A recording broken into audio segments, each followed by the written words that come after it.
दोस्तों, मैं आप सभी का एग्जाम क्वालिटी में वेलकम करता हूं। बच्चे, जैसा आप सभी को पता है बच्चे, आप लोगों के लिए जीएस के प्रीवियस ईयर के जितने भी क्वेश्चन बनते हैं जिस एग्जाम में आए हुए हैं, जैसे एसएससी हुआ, स्टेट एग्जाम हो गया, ठीक है ना, रेलवे का हो गया, जितने भी प्रीवियस ईयर के क्वेश्चन बनते हैं तो ये एक सीरीज चलाई जा रही है आपके लिए, ठीक है ना। तो ये 5000 क्वेश्चन की सीरीज रहेगी बच्चे। जीएस के प्रीवियस ईयर के क्वेश्चन रहेंगे और क्वेश्चन के साथ में मैं आपको डिटेल भी दूंगा, ठीक है ना। अगर आपको पीडीएफ चाहिए तो बच्चे आप टेलीग्राम ग्रुप ज्वाइन करिएगा, ठीक है ना सभी। और बच्चे, जो भी बच्चा न्यू चैनल पे है वो चैनल को सब्सक्राइब करिएगा, जिससे आपके पास नोटिफिकेशन आ जाएगा, जिससे क्लास का पता रहेगा, ठीक है बच्चे। तो हम स्टार्ट करेंगे पहले हिस्ट्री को, ठीक है ना। एक एक 1 बाय 1 सब्जेक्ट उठाएंगे। पहले एंशिएंट हिस्ट्री हो जाएगा, उसके बाद आगे स्टार्ट करते रहेंगे, ठीक है ना। एक एक सब्जेक्ट करके हम उठाते रहेंगे, ठीक है। तो आप भी क्वेश्चन का आंसर करिएगा और मैं क्वेश्चन का डिटेल भी बताऊंगा। तो पहला क्वेश्चन आपके सामने है। तो पहला क्वेश्चन क्या कह रहा है बच्चे? हड़प्पा की सामाजिक व्यवस्था थी तो कैसी थी? देखो, हड़प्पा की सामाजिक व्यवस्था कैसी थी बच्चे? समतावादी थी। कैसी थी? समतावादी थी। ऑप्शन ए आपका आंसर हो जाएगा, ठीक है ना। हड़प्पा की सामाजिक व्यवस्था समतावादी थी, ठीक है ना। हड़प्पा की खुदाई में उच्च वर्ग और निम्न वर्ग, ठीक है ना, दो कैटेगरी थी। उच्च वर्ग और निम्न वर्ग के लोगों का जो मकान था वो एक साथ मिलता था, ठीक है ना, एक साथ मिले थे। और एक चीज का ध्यान रखना, उनमें कोई भेदभाव नहीं मिला, ठीक है ना, उनमें कोई भेदभाव नहीं मिला।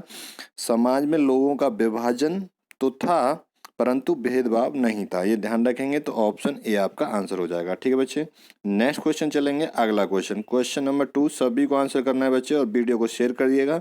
और जो बच्चे चैनल पर नए हैं वो चैनल को सब्सक्राइब करिए, ठीक है। 5000 क्वेश्चन की प्रीवियस ईयर की सीरीज चला रहे हैं हम जीएस के क्वेश्चन की, ठीक है। ऐसे ही रीजनिंग की चलाएंगे, ऐसे ही मैथ की चलानी है, ठीक है।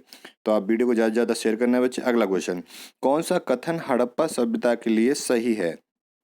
तो घोड़े बलिदान के लिए उन्हें जाना जाता था, गाय उनका पवित्र पशु था, पशुपति उनके द्वारा पूजा जाता था, संस्कृति आम तौर पर स्थिर थी। तो बच्चे ऑप्शन सी हो जाएगा। क्या?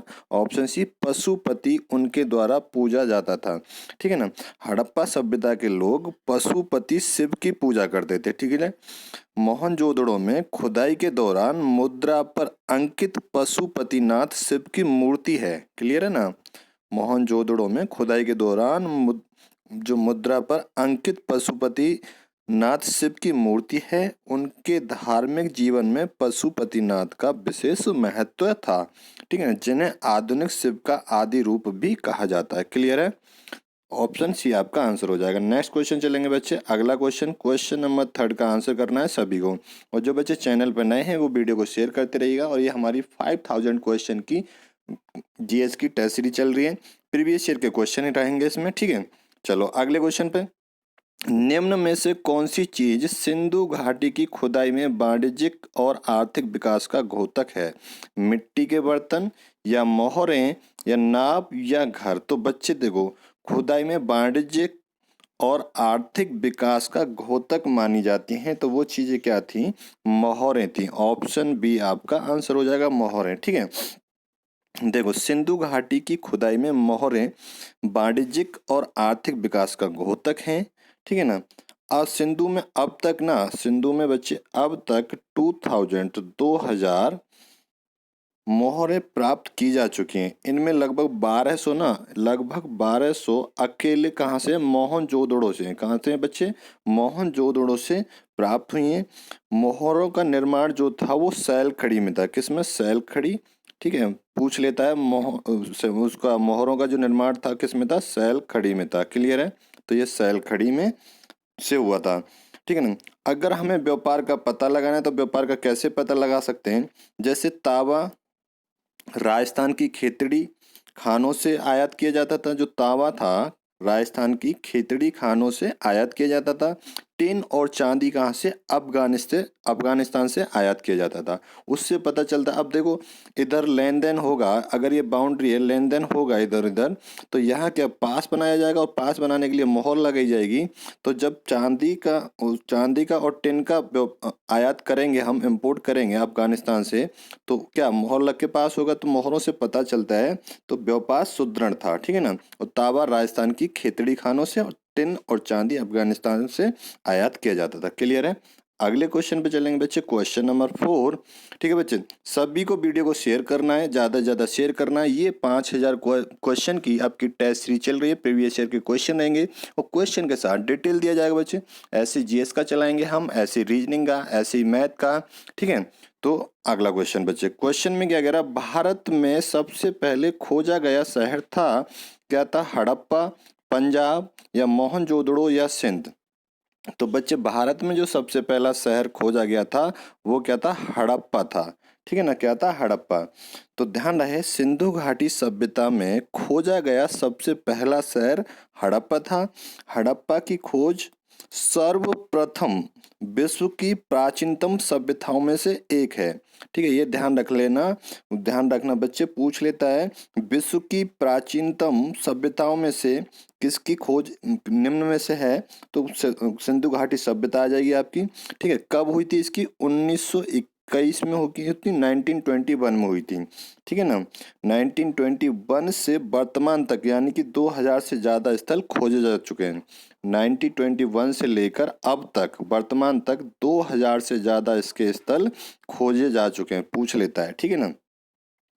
जिनमें 7 को महानगर की संज्ञा दी गई है, जिनमें से देखो मैंने क्या कहा, हड़प्पा की खोज हुई 1921 में, 1921 से अब तक 2000 से ज्यादा स्थल खोजे जा चुके हैं, जिनमें 7 को महानगर की संज्ञा दी है। 7 को कौन से महानगर की जिन्हें संज्ञा दी है?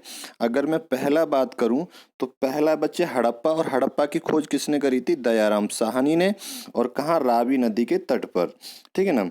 दूसरा है मोहनजोदड़ो, मोहनजोदड़ो की खोज किसने करी थी? राखलदास बनर्जी ने, और ये किस पे? सिंधु नदी के तट पर। अगर मैं तीसरे की बात करूं, ठीक है ना, किसकी? तीसरे की, पहला हो गया, दूसरा हो गया, तीसरे की अगर मैं बात करूं तो चनुदड़ो, तो एमजी मजूमदार ने करी थी सिंधु नदी के तट पर। और चौथे की बात करूं, धौलावीरा बच्चे आरएस बिष्ट ने करी थी। पांचवा कालीबंगन एक घोष ने करी थी, घग्गर नदी, ठीक है ना, प्राचीन सरस्वती बोल के नाम से जाना जाता है घग्गर नदी को। छठा था लोथल, लोथल की खोज करी थी डीएस राव ने भोगवा नदी के किनारे पे। और सातवां था बच्चे बनावली आरएस बिष्ट ने करी थी प्राचीन सरस्वती, ठीक है ना। नदी कौन सी है? प्राचीन सरस्वती। क्लियर है? इतना ध्यान रखेंगे, आंसर आपका ऑप्शन ए था। चलो अगला क्वेश्चन चलेंगे, ठीक है बच्चे, वीडियो को शेयर करते रहिएगा। ये आपकी 5000 क्वेश्चन प्रीवियस ईयर के क्वेश्चन की टेस्ट सीरीज रहेगी, जो बार बार एग्जाम में रिपीट हुए हैं, तो आपको एग्जाम के साथ डिटेल भी बताई जाएगी। और अगर आपको पीडीएफ चाहिए तो आप बच्चे टेलीग्राम ग्रुप हमारा ज्वाइन करिएगा, वहाँ आपको पीडीएफ प्रोवाइड की जाएगी, ठीक है। वीडियो को बच्चे ज़्यादा से ज़्यादा शेयर करना है। अगले क्वेश्चन पे चलेंगे, निम्न में से कौन सी हड़प्पा की खुदाई में नहीं पाई गई थी? निम्न में से कौन सी हड़प्पा की खुदाई में नहीं पाई गई थी? तो व्यवस्थित नालियां पाई गई थी बच्चे, किला भी पाए गए थे, ठीक है ना, और जलाशय भी पाए गए थे। तो क्या नहीं पाया गया था? शिखर रहित मंदिर। तो आपका आंसर क्या हो जाएगा? ऑप्शन डी आपका आंसर हो जाएगा, ठीक है ना, शिखर रहित मंदिर। तो ध्यान रखना बच्चे, सैंदव सभ्यता क्या थी? विश्व की प्राचीनतम नगरीय सभ्यता थी। कौन सी थी? ध्यान रखना, सैंदव सभ्यता यानी कि हड़प्पा सभ्यता विश्व की प्राचीनतम कौन सी थी बच्चे? नगरीय सभ्यता थी। क्वेश्चन ये भी पूछा जाता है कई बार कि जो ये सैंदव सभ्यता थी तो कैसी थी? नगरीय थी या गांव वाली थी, ठीक है ना, रूरल थी या अर्बन थी? तो कौन सी रहेगी? आंसर करना आपको नगरीय थी, ठीक है। इसकी जो विशेषता क्या थी, इस पर जो सड़कें थी ना वो 90 डिग्री एंगल पर काटती थी, जैसे ये हो गया, ठीक है। 90 डिग्री एंगल क्या होता है? समकोण होता है, समकोण बोले तो 90 कोण, 90 डिग्री का एंगल। तो ये किस पे काटती थी बच्चे? 90 डिग्री पे एंगल पर रहती थी। इसे आप ग्रिड पद्धति भी बोल सकते हो, ठीक है ना। तो इसमें एक विशेषता थी कि 90 डिग्री यानी समकोण पर काटती सड़कें थी, ठीक है। नगर जो था, नगर 2 टीलों में विभाजित था, एक ये पूर्वी और एक ये पश्चिमी हो जाता था, ठीक है। तो जो पूर्वी टीला था, ये जो पूर्वी टीला था ये क्या था, दुर्ग रहित था इसमें, और जो पश्चिमी टीला था इसमें दुर्ग था, किलाबंदी, दुर्गीकरण था, ठीक है ना। जो जल जब जब यहाँ से पानी की जो नालियां थी उनकी उचित व्यवस्था थी इसमें मिली है। एक चीज का ध्यान रखना, लेकिन सिंधु सभ्यता में ना तो किसी विशेष धर्म के साक्ष्य मिले हैं और ना ही मंदिर जैसी कोई इमारत मिली है, ठीक है। सिंधु सभ्यता में ना तो कोई मंदिर जैसी इमारत मिली है बच्चे, और ना धर्म के कोई साक्ष्य मिले हैं। क्लियर है, तो इतना ध्यान रखना है। तो आपका आंसर क्या था, ऑप्शन डी था। चलो अगले क्वेश्चन पे चलते हैं बच्चे, क्वेश्चन नंबर 6 पे। तो क्वेश्चन नंबर 6 क्या रहा है, हड़प्पा सभ्यता किस वर्ष खोजा गया था। तो मैंने इसका आपको आंसर बताया था, 1921 में खोजा गया था।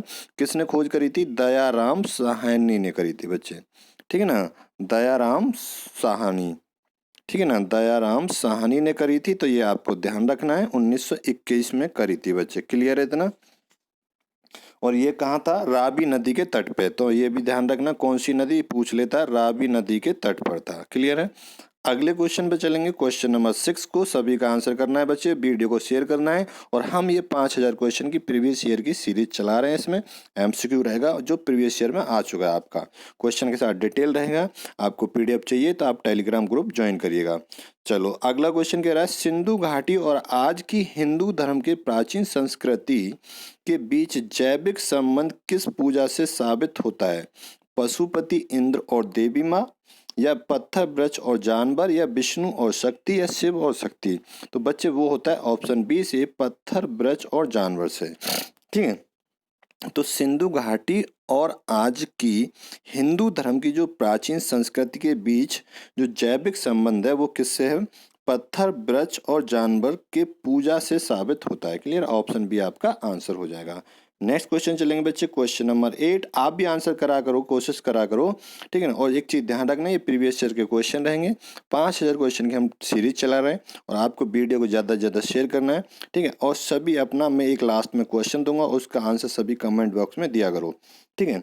तो अगला क्वेश्चन, सिंधु सभ्यता का वह एकमात्र स्थल जहां से कृत्रिम गोदीवाड़ा मिला था। गोदीवाड़ा ऐसे मान लो बच्चे एक सी पोर्ट होता है, ठीक है ना, जो पानी के जहाज होते हैं जहाँ किनारे पे आके लगते हैं, सामान को लोडिंग अनलोड करते हैं, तो दैट इज कॉल्ड गोदीवाड़ा, ठीक है। तो देखो, क्या लोथल में था, कालीबंगन में था, या हड़प्पा में था, या मोहनजोदड़ो में था। तो बच्चे ध्यान से देखो, मैं बता देता हूँ। लोथल सैंदव सभ्यता का एक महत्वपूर्ण स्थल था। जो लोथल था, ये जो लोथल था सैंदव सभ्यता का एक महत्वपूर्ण स्थल था, जो आधुनिक, अब कहाँ पे है ये, गुजरात के अहमदाबाद जिले में है। लोथल आज की डेट में कहाँ है बच्चे, गुजरात के अहमदाबाद जिले में स्थित है, ठीक है ना। और इसकी जो खोज चली थी बच्चे, वो 1955 से लेकर 1962, ठीक है, के मध्य एस आर राव के निर्देश में वहां खुदाई करी गई थी। कौन, एस आर राव, ठीक है ना, एस आर राव के निर्देश में वहां खुदाई करी गई थी। लोथल में जब अवशेष पाए गए थे, क्या था, अन्नागार था, अन्नागार जहां अन्न को इकट्ठा करा जाता है। पशुओं की हड्डियां मिली थी, तांबा मिला था, कांचली मिट्टी के मनके मिले थे, सोने का एक आभूषण भी मिला था वहां से, शंख एवं ईंटों का बना हुआ एक विशाल घेरा था, जो उसकी जो डायमेंशन भी होती है 124 इंटू 36 मीटर का, ठीक है ना, घेरा था, जिसे ऐसा राव ने जहाजों का गोदी बताया था, ठीक है ना। यहाँ पे आके क्या खड़े, 124 इंटू 36 मीटर था, यहाँ पे क्या जहाज आके खड़े होते थे, जिसे जहाजों का गोदी बताया था ऐसा राव ने, ठीक है ना बच्चे। और ध्यान रखना, यह विश्व का प्राचीनतम प्राप्त गोदीवाड़ा है, विश्व का प्राचीनतम प्राप्त गोदीवाड़ा है। यहाँ पे क्या होता था, मिस्र और मेसोपोटामिया से व्यापार होता था, मिस्र से और मेसोपोटामिया से व्यापार होता था। कहाँ पे बच्चे, लोथल में, गोदीवाड़ा में, ठीक है ना, गोदीवाड़ा में। क्लियर है। ऐसा राव के अनुसार लोथल को क्या बोला जाता है, लघु मोहनजोदड़ो बोला जाता है।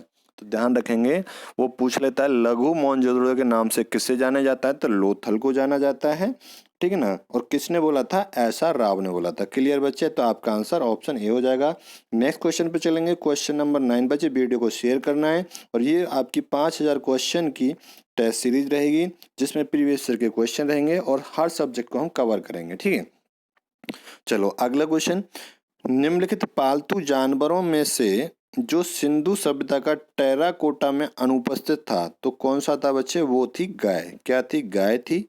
ठीक है, गाय अनुपस्थित थी। ठीक है ना। सैंदव सभ्यता के जो निवासी का जो संबंध था गाय से नहीं था। सैंदव सभ्यता में जो संबंध गाय से नहीं था, भैंस से था, भेड़ से था, सुअर से भी था। गाय किसकी थी? गाय आर्यों का प्रमुख पशु था।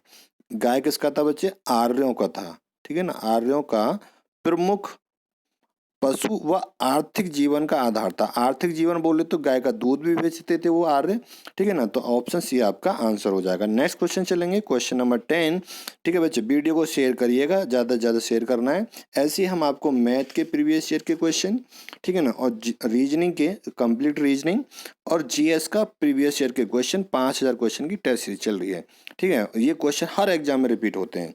ठीक है, और डिटेल भी आपको बताई जाएगी। अगर पीडीएफ चाहिए तो आप टेलीग्राम ग्रुप ज्वाइन करिए, वहाँ पे आप पीडीएफ मिल जाएगी। ठीक है बच्चे। अगला क्वेश्चन, इनमें से कौन सा सिंधु शहर जो बिना गढ़ किला का था, जो बिना किला का था, ऐसा वो, ठीक है ना, बिना किला का था। तो इसके बारे में हम बात कर चुके थे। क्या था? चनुदड़ो था। ऑप्शन डी आपका आंसर हो जाएगा, चनुदड़ो था। ठीक है, चनुदड़ो की अगर मैं बात करूं तो ये बच्चे मोहनजोदड़ो के दक्षिण में 130 किलोमीटर दूर स्थित था। ठीक है ना, मोहनजोदड़ो के दक्षिण में 130 किलोमीटर दूर स्थित था। ठीक है ना, और जो इस स्थल की जो खोज हुई थी चनुदड़ो की 1934 में हुई थी। कब? 1934 में। और किसने करी थी? एमजी मजूमदार। ठीक है ना, क्लियर है इतना? तो यहाँ ध्यान रखना है। और जो यहाँ मकान मिले थे वो पक्की ईंटों के मिले थे, और बट वर्गाकार मिले थे। ठीक है ना, तो ये ध्यान रखेंगे। तो क्या मिले थे? पक्की ईंटों के वक्राकार मिले थे। क्लियर है? बने होते थे, जिनमें क्या रहता था? अंदर वही फैसिलिटी रहती थी, शौचालय हो गया, स्नान घर हो गया, आंगन हो गया। ठीक है ना, और एक चीज और ध्यान रखना, यहाँ से मड़े की मोहरें भी मिली थी। क्या? मड़े की मोहरें। ठीक है ना, मड़े की मोहरें भी मिली थी यहाँ से। ठीक है, जिससे जब मड़े की मोहरें मिली तो इससे पता लगाया गया कि यहाँ पे औद्योगिक केंद्र भी रहा होगा। ठीक है ना, और यहाँ किलेबंदी के साक्ष्य नहीं मिले। कहाँ? चनुदड़ो में। तो ध्यान, तीन चीज ध्यान रखनी है आपको। इसकी खोज किसने करी थी वो ध्यान रखना है, एम जी मजूमदार ने। कब? 1934 या फिर 1935 भी मिल सकता है। ठीक है ना, यहाँ किलेबंदी के साक्ष्य नहीं मिले, यहाँ औद्योगिक केंद्र का साक्ष्य भी मिले हैं, जो कि मोहरों से पता चलता है। इतना आपको ध्यान रखना है। और ये कहाँ है? मोहनजोदड़ो के दक्षिण में 130 किलोमीटर। ठीक है, तो अगला क्वेश्चन चलेंगे बच्चे। Next question, question number 11। बच्चे वीडियो को शेयर करना है सभी को, इसका आंसर सभी को करना है। सिंधु घाटी सभ्यता की विशेषता क्या थी? तो मैंने पहले ही बता दिया था, व्यवस्थित शहरी जीवन था। ऑप्शन बी आपका आंसर हो जाएगा, व्यवस्थित शहरी जीवन था। ठीक है, मैंने क्या बताया था आपको? सैंधव सभ्यता विश्व की प्राचीनतम नगरीय सभ्यता थी। ठीक है ना, सिंधु सभ्यता, सिंधु घाटी सभ्यता या सैंधव सभ्यता विश्व की प्राचीनतम नगरीय सभ्यता थी, जिसके विशेषता के रूप में क्या बताया था मैंने आपको? समकोण पर काटती सड़कें, यानी कि 90 डिग्री पे, ये 90 डिग्री पे होता है, या ग्रेड पद्धति भी बोल सकते हो। ठीक है, आज की डेट में ये कहाँ देखने को मिलेगा आपको? जहाँ चंडीगढ़ चले जाओ वहाँ मिल जाएगा, राजस्थान के कुछ शहर में मिल जाएगा ये आपको। ठीक है, जो 90 डिग्री पे सड़कें काटती हैं। और नगर का जो दो टीलों में विभाजन था, एक पूर्वी टीला, एक तो पश्चिमी टीला हो गया, एक पूर्वी टीला हो गया, 2 में था। ठीक है ना, और जो आपको बताया था मैंने कि पूर्वी जो टीला था, ये वाला जो टीला था पूर्वी, ये क्या था? दुर्ग रहित था। पश्चिमी टीले में ये दुर्गीकरण था। ठीक है ना, जल की जो निकासी थी, जो नालियां थी, उनका प्रॉपर व्यवस्था थी, एक उचित व्यवस्था थी। ठीक है, जिससे पता चलता है कि यहाँ की जो व्यवस्था थी वो नगरीय व्यवस्था यानी कि शहरीय व्यवस्था थी। क्लियर है? ऑप्शन बी आपका आंसर हो जाएगा। क्लियर है? अगले क्वेश्चन पे चलेंगे बच्चे। वीडियो को शेयर करना है ज़्यादा से ज़्यादा। और ये हम 5000 क्वेश्चन की टेस्ट सीरीज रख रहे हैं, आप अपना अपना सजेशन भी दे सकते हो। और लास्ट में मैं एक क्वेश्चन छोड़ूंगा, उसका आंसर सभी को करना है। ठीक है, उसकी डिटेल जितनी हो सके तो वो भी बतानी है आपको। सिंधु घाटी सभ्यता के लोगों का मकान प्राय बना होता था। तो बच्चे, जब सिंधु घाटी सभ्यता शहरीय थी, नगरीय थी, तो उनके मकान किससे बने होंगे? पक्की ईंटों से बने होंगे, तो ऑप्शन ए आपका आंसर हो जाएगा। ठीक है ना। तो मैंने क्या बताया था, सैंदव सभ्यता के लोगों का मकान प्राय पक्की ईंटों से बना होता था। सैंदव सभ्यता एक सुव्यवस्थित नगरीय व्यवस्था थी जिसके विशेषता के रूप में समकोण पर काटती सड़कें, ठीक है ना, दो टीलों में विभाजन, जल की प्रॉपर निकासी यानी कि जल जो एग्जिट था, जल में प्रॉपर नालियां बनी हुई थी निकालने के लिए। ठीक है, तो मैंने ये क्लियर हो गया। और जो ये पक्की ईंटों का बना हुआ था और मोटी दीवारें होती थी, मोटी दीवारें होती थी, ठीक है ना, चौड़ी दीवारें होती थी जिनमें उसका फायदा क्या होता था, गर्मियों में जो कमरा होता था वो ठंडा रहता था। ऑप्शन ए आपका आंसर हो जाएगा। क्लियर बच्चे। अगला क्वेश्चन चलेंगे, क्वेश्चन नंबर 13 पे। सभी को आंसर करना है बच्चे। एग्जाम क्वालिटी को सब्सक्राइब करना है और ज़्यादा से ज़्यादा शेयर करना है। ठीक है, तो इस क्वेश्चन का आंसर करना है बच्चे। मानव द्वारा उपयोग किया गया पहला धातु था, तो सभी जानते होंगे कौन सा धातु था, वो तावा था। कौन सा था बच्चे, तावा था। ठीक है ना। तो मैंने बताया कि क्या था, तावा था। मानव द्वारा उपयोग किया गया पहला धातु तावा था। ठीक है ना। भारत में नव पाषाण काल और सैंधव सभ्यता मुख्य रूप से ताम्र पाषाण काल के दायरे में रखी जाती हैं। तो भारत में ध्यान रखना, नव पाषाण काल, ठीक है, नव पाषाण काल और कौन सी बच्चे, सैंधव सभ्यता। सैंधव सभ्यता, ठीक है ना, सिंधु घाटी सभ्यता किस में रखी जाती है, ताम्र पाषाण काल के दायरे में रखी जाती हैं। ठीक है। सैंधव सभ्यता के जो लोग थे कांसे से परिचित थे, किससे, कांसे से परिचित थे। ठीक है, और कांसा किससे बनता है बच्चे, टिन प्लस तांबे से, टिन प्लस तांबे से दोनों से मिलता है। परिचित थे एक कांसे से, सैंधव सभ्यता के जो लोग थे कांसे से परिचित थे। और कांसा किससे बनता है, टिन और तांबे को मिलाकर बनाया जाता है। ठीक है, और जो लोहे की खोज हुई थी बच्चे, यहाँ लोहा भी दिया हुआ है, और जो लोहे की खोज हुई थी ये हुई थी उत्तर वैदिक काल में। कब हुई थी, उत्तर वैदिक काल में। ठीक है, उत्तर वैदिक काल में हुई थी। चलो अगले क्वेश्चन पे चलते हैं, क्वेश्चन नंबर 14। बच्चे वीडियो को शेयर करना है, चैनल को सब्सक्राइब करना है और ज़्यादा से ज़्यादा शेयर करना है। ये 5000 क्वेश्चन की प्रीवियस ईयर की सीरीज रहेगी जो आपके सिलेक्शन के, ठीक है, जो सिलेक्शन के लिए बहुत ही बेनिफिशियल रहेगी। तो देखो, देवी माँ की पूजा संबंधित थी। तो देवी माँ की जो पूजा थी वो किससे संबंधित थी, तो सिंधु घाटी सभ्यता से संबंधित थी। ठीक है ना। देखो, जो सैंधव सभ्यता समाज था ना, जो सैंधव सभ्यता का समाज था एक मात्र सत्तात्मक समाज था। ठीक है ना, मात्र सत्तात्मक समाज था। ठीक है, यहाँ से आपको टेराकोटा की कई नारी की मूर्तियां मिली थी। टेराकोटा नारियों की कई मूर्तियां मिली थी। ठीक है, ये ध्यान रखना है। तो यहाँ पे मात्र देवी की पूजा का संबंध सैंधव सभ्यता से ये एक चीज और ध्यान रखना बच्चे, हड़प्पा से मिली एक मूर्ति की गर्भ से पौधा निकलता दिखाया गया है। ठीक है ना, उससे पता चलता है कि भूमि को उर्वरता की देवी भी मानते हैं। ठीक है ना, भूमि को उर्वरता की देवी भी मानते हैं। क्लियर है, तो ये ध्यान रखेंगे। और मोहनजोदड़ो में एक कांसे की नर्तकी की मूर्ति भी मिली है। मोहनजोदड़ो में एक कांसे की नर्तकी की मूर्ति भी मिली है। क्लियर है, ठीक है बच्चे। और ये क्वेश्चन आपके लिए क्वेश्चन नंबर 15, सिंधु घाटी सभ्यता की प्रमुख विशेषता क्या थी, नगर सभ्यता, कृषक सभ्यता, या फिर मध्य पाषाण सभ्यता, या पूरा पाषाण सभ्यता। ये क्वेश्चन आपके लिए बच्चे, कमेंट बॉक्स में इसका आंसर सभी को देना है। और ऐसे ही आपका डेली सेशन रहेगा। और ये सेशन कैसा लगा बच्चे आपको, सभी अपना अपना फीडबैक देंगे। और वीडियो को शेयर ज़्यादा से ज़्यादा करेंगे, चैनल को सब्सक्राइब कर लेना। ठीक है ना, एग्जाम क्वालिटी के नाम से। ठीक है बच्चे, और आपको पीडीएफ अगर चाहिए तो टेलीग्राम ग्रुप में आप ज्वाइन करिएगा, वहाँ पे आपको पीडीएफ मिल जाएगी। तो ये 5000 एमसीक्यू जो मोस्ट इंपॉर्टेंट एमसीक्यू हैं प्रीवियस ईयर के क्वेश्चन, ठीक है, जो सभी एग्जाम में बार बार रिपीट हुए हैं, तो ये आपको दिए जाएंगे और इनकी डिटेल भी आपको दी जाएगी। क्लियर है, डिटेल भी दी जाएगी। तो इस क्वेश्चन का आंसर सभी को करना है। तो आज के लिए इतना ही रखते हैं बच्चे। Thank you so much.